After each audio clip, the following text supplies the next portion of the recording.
گلدونه معشوقه پنهانی هنرمند مشهور افغان میری مفتون شده است. دیرچه خیلیش فقط زنگ میزنه عاشقش دیویژنی میکنه. گلدونه بانو سیگارت میکشه، همین خاطر آوازش مثل آواز مرد است. که او میکشم یگان یکم شوهر کردن نیستن تو نزد بکردن یگان ملا تبابت نرفته که بختونه کشوین. بسیار مخلصان سوال کردن که شما گویا شوهر خانه داماد گرفته یک جوانی 20 ساله رو، ولی ما در خانه شما او رو نمیبینیم، کجاست؟ هر هفته دو کس یک کس دو کس سه کس هم رد میکنیم. حمد بی حد آن خدای پاک را که جان بخشید مشت خاک را. السلام علیکم و رحمت الله و برکاته. دوستان عزیز ما قرار داریم در داروخانه شفافرما. در داروخانه شفافرما داروی گیاهی از اختیار شده هستند برای بزباله شدن، خراب شدن، برای درد پوچه، میون در ریوماتیسم و دیگر غیره و همچنین روغن سیادونه تازش میباشه خلاد عجیم. حدیث پیامبر است که بعد از مرگ همه درد دواهای سیادونه دو نمود تازه میشود. یک نمود دیگه گرم کرده روغنش میگیرن، یک نمود دیگه خنک میخواد روغنش میگیره. از همه خوب و بهترینش این همین خنک شد، یعنی که خلادنی عجیم فیلتر نو کرده تازه شما میتونید دسترس کنید. مایده‌اش هم هست اگر روغن سیادونه را و همچنین صمیموان هست و دیگر غیر ها هست ان شاء الله با باوری کامل میتونید از داروخانه شفافرما فرمایش کنید.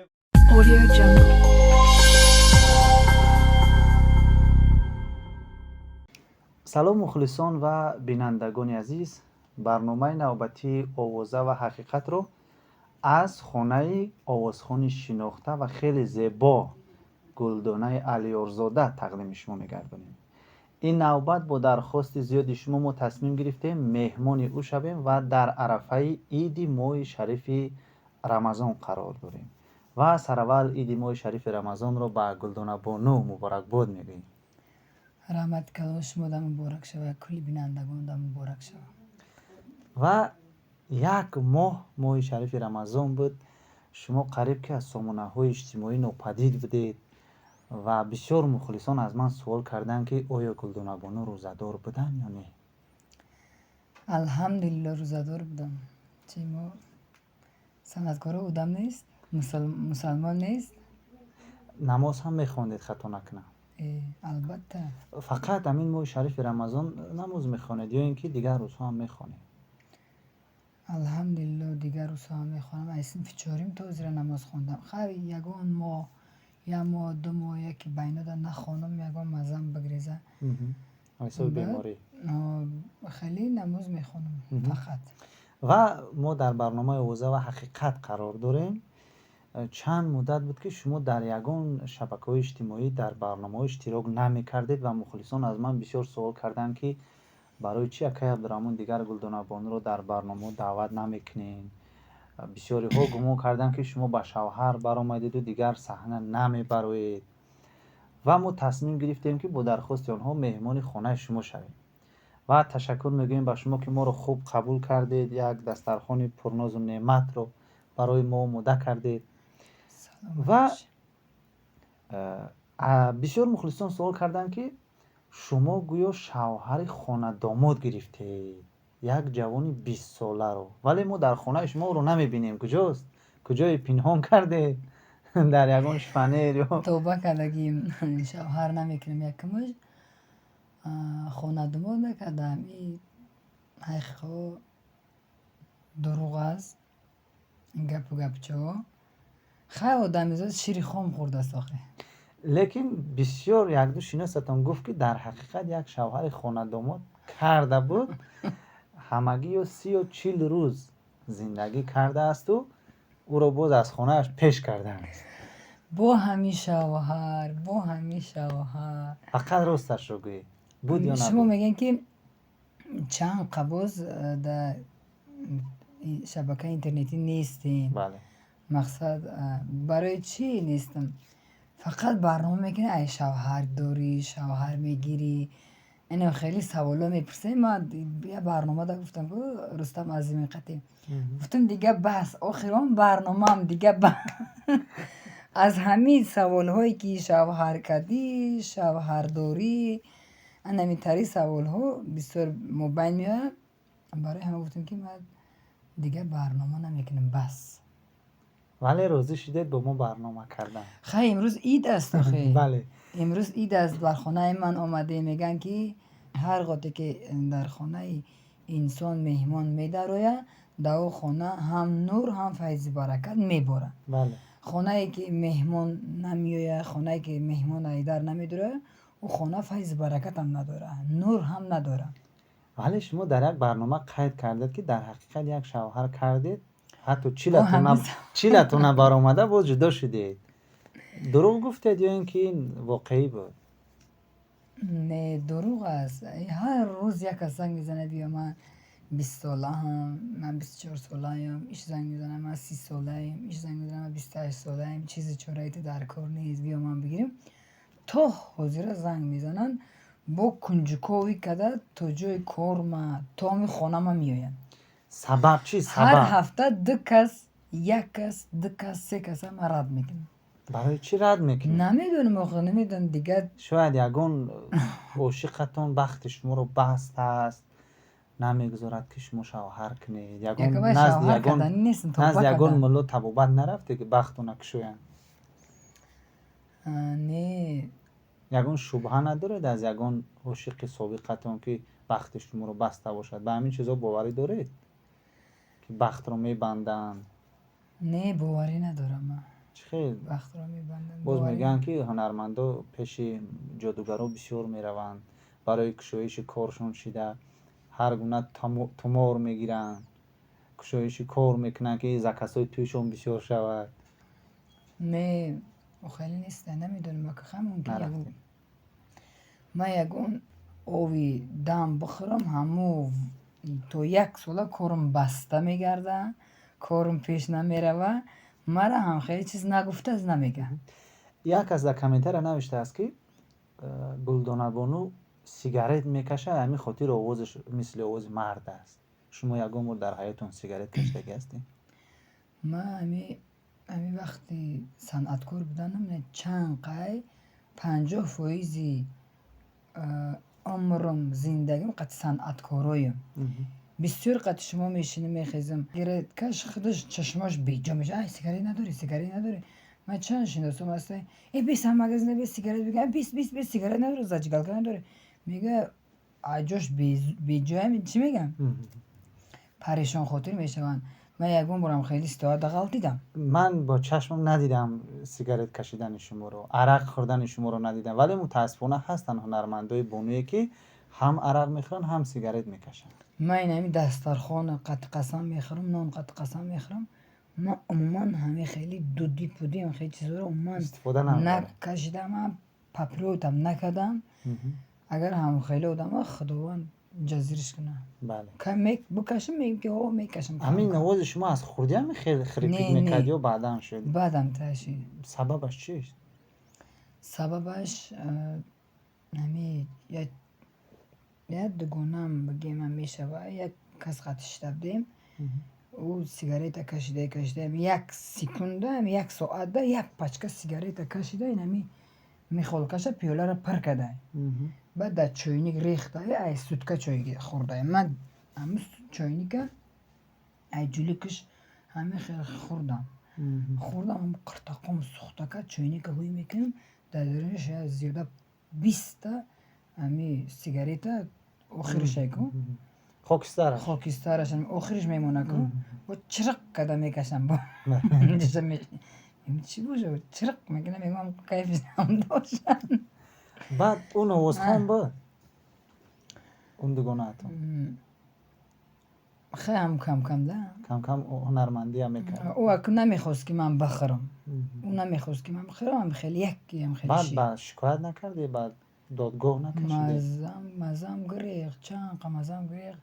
این من قلیچین گاو زده نمیتونستم. خیلی عذرم بسیار وقت اگر ای توی بیام ای کار یکی گنچی بیام مزم میگریزه. بعد خانه دخوام دیوان ایکو بر دیوانه تق میزنم و او چمای بچه میدوه میوه آوازم نمیبره فیرون میکنم نمیشنوه.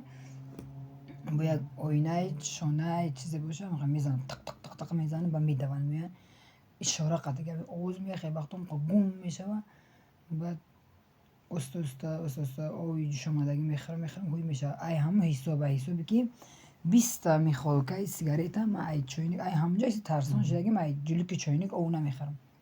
هر قطعه چوینی که میبینم هم دایود میزنه هر قطعه او تماما فراموش نمیشه مرا فراموش نشونده کور شدگی دخترها نگفتن که تبوبایی میشه دخترا نمیشه؟ گفت که صدا پرده دریدگی ای من قریب 1 سال لیچینی کردم ای چی نو اپتیک ای چه گو عینک پینک ها میفروشن روز بای اپتیک ای نمیدونم نامشم فراموش کردم همونجا ایسلا گفتگی تبلیت که میخوردم هم یک دونه 60 تومن بود من مخالی قریب 100 دونه خوردگی 100 دونه این قیاد تبلیت که کلونه 60 تومنه نامش ایسلا ای همه ایسلا خوردم همه خیلی باید همو کمترک کمک کرد باید چی یکم کورپسی قرابالو ده زن استاد جورابیگ مرادوف نمو برای مشق آواز بهتر اویله کردن همو کس دختری آوازه پیش اون کس رفتم با نوسه همو یک دخترکه نامشم چهره نام داره بی چهره نام داره اما دختر اما نوسه جورابیگ مرادوف و اویلشون هر دو همو کسا مرا لیچینی کردن ای دهنم سوید مونده ای بینیم سوید موندن بعد وای میکردن وای دورو وای تازه میکردن دوروی که همون نویسته داد نه اصلا همون نویسته من قریب 6 ماه پیش ویو رفتم اومدم همین اوزم سوز شید نباشه گپ زدن نمیتونستم حسابی هم میخواد کشید ولی من میبینم شما در توی معرکه ها با وجود همین بیمار بودن گلویتون روی نفستون شما زنده سرود میخوانید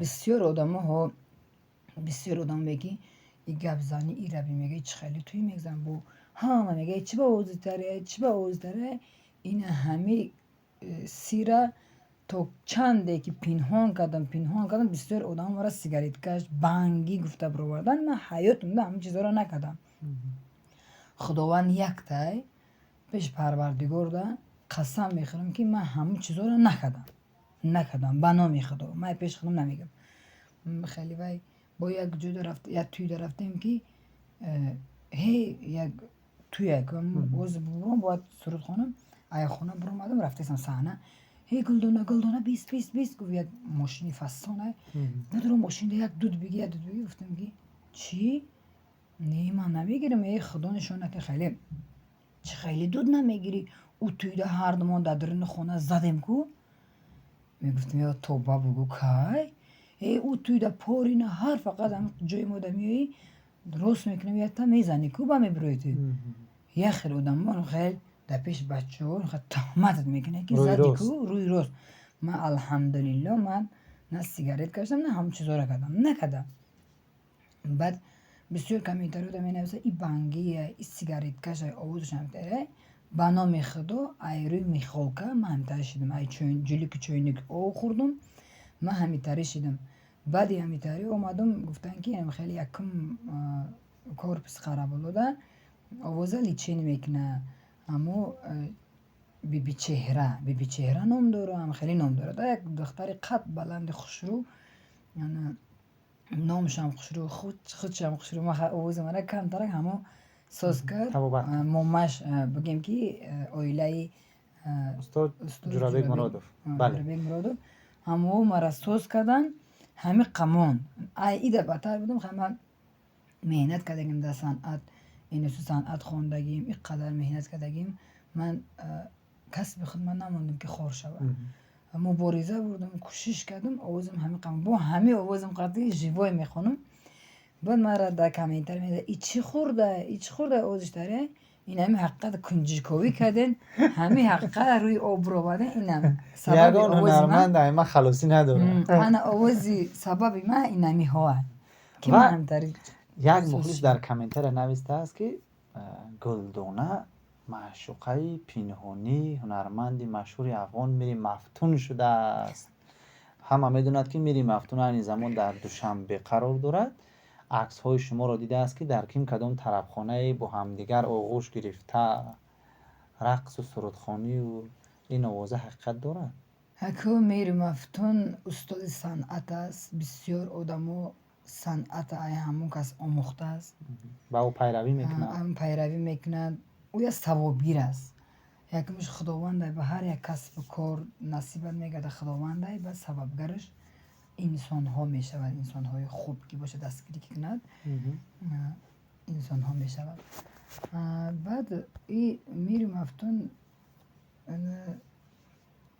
استاز است. چند طرب خانه ها دیدم، چند کنسرت ها در یک جا شدیم، در یک بالای میز نان خوردیم، عکس گرفتیم. خیلی گپ نیست بین ما، نه که با تلفن گپ میزدیم. چند طرف خانه شام خطلان من بسیار طرف خانه ها ما خودم زنگ زدگیم، نامیرای میری مفتونم من طرف خانه ها دادگیم که همین کس مقصد برادر از قطعی ما یک جو ششت خیز داره، اینا ما گپ زنه کمتر مبلغ پایان قطعی میه باید زنگ میزنن گپ میزنن، اینا ما گپ میزنن میایه یکم بار همی طرف خانه میدروه ما خواهد بیو استقبال میگیریم. با هم خاطر مردم گفته است که گلدانه عروسی میری مفتون شده است. خیلی گپ نیست و برادره برای من. خانه دعوت نکردی نگم؟ نه خانه دعوت نکردم. چند بارو زنگ زدن نه که میری مفتون یک دایره چه خیلیش فقط زنگ میزنه عاشقش دیویژنی میکنه. من که میری مفتون در همجای باید میکنه میگه البته چرز دایرچی شما را دیویژنی نمیدونم میکنه. بکن اول میگه دایرچی بسنجه کوچی میگه بعد. و امروز میبینیم که اکثر هنرمندان نظر به تاجیکستان کنسرت خود را بیشتر در شهرهای فدراسیون روسیه برگزار میکنن. برای چی شما سفرهای هنری کم دارید به خارجه؟ من بسیاری باید گشتم حاضی بفاره شدم، نمیفارم بگردم. من آخه بسیاری باید بندم، بسیار صنعتکارا ایرو بیکارشان میروند، بیکارن، زکس ندارن، زکسشان قیمت میکنن توی دورا میگریزن. اما گفتی چیا که یک کاسه شوربادم رفتن میگیرم. حاضی مرد بسیار زنکا دعوت میکنه، 5-6 زنک اویلوی دکوش کلیناش خطی درین خانه میخوانم. از با هم خیلی ماده برآورده. من برای چی سوال دادم که یک برادر به ما از فدراسیون روسیه زنگ زد، در طرب خانه کار میکرده است، منیجر زیاد خواهش کرد که ما یک جایه به فدراسیون روسیه رفته در همون رستوران یک مدت کار فعالیت کنیم. اگر رفت و مصلحت ما موافق باید نصیب کرده باشد ماهای ایول ماهای میرویم. ایول من رفتن نمیتونم، من اوجه ایمی 10 روزه میگید، 10 روز 10 روز دکو رفتم، پس 10 روز هر روز فقط توی میگذرونین در روسیه در طرب خانه. خیلی خیلی که تغرو میغلطی 10 روز ده تغرو نمیغلطه. بانکیت باشه ممکن، بانکیت شب نشینی باشه ممکن، توی یگان توش تغرو نمیغلطه. توی در اونجا هر روز توی است، در اونجا تنظیم نیست مثل خدمت، هر روز توی است، هم توی ازبکی است هم توی تاجیکی است. شما هم ازبکی میخونین هم تاجیکی میخونین. میروید اگر دعوت کنن؟ میرم اوخه اگر بیکار باشم ده موزی پولی نقص یا نه؟ رای روز میروین؟ ولی یک کاسه شوربا گفتم همه زنگ بزن یک کاسه شوربا یک کاسه شوربا بگم و یک کاسه شوربا یک کاسه شوربا دارم متفایرون یکم دیم اگه مقصد ما یک کاسه مقصد ما یک کاسه شوربا نیبو، مقصد مبلغ پست قطعی با نگه اینکه گلدانه یک کاسه شوربا قط میره و همه زنگ بزنه که ما خواهد 2 کاسه شوربا میدیم. حافظه شکم قرار. حافظه شکم گفته.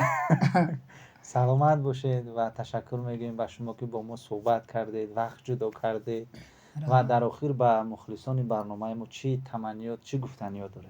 در آخر گفتنی هم که در مخلصان شما نیست، در مخلصان خودم پدفچکان شما گفتنی هم که در جایی باشن نباشن سربلند باشن، سلامت باشن، یکم درجه فقط سلامتی. بله. بعد چیز چهاره خودش میآید. بله. فقط سلامتی که باشه. آدمی بای، انسانی بایترین آدم او است که سلامتی داره. بله. سلامتی رو با پول خریده نمیشه. و تشکر میگوییم به شما که در برنامه ما شرکت ورزیدید. بینندگان عزیز، مهمان برنامه آوازه و حقیقت بودن آوازخوان شناخته خانم خیلی زیبا گلدانه علیارزاده.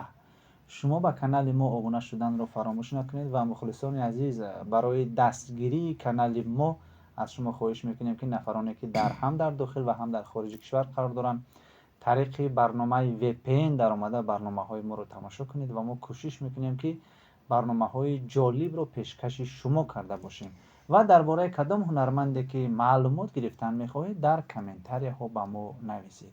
خیر تا برنامه های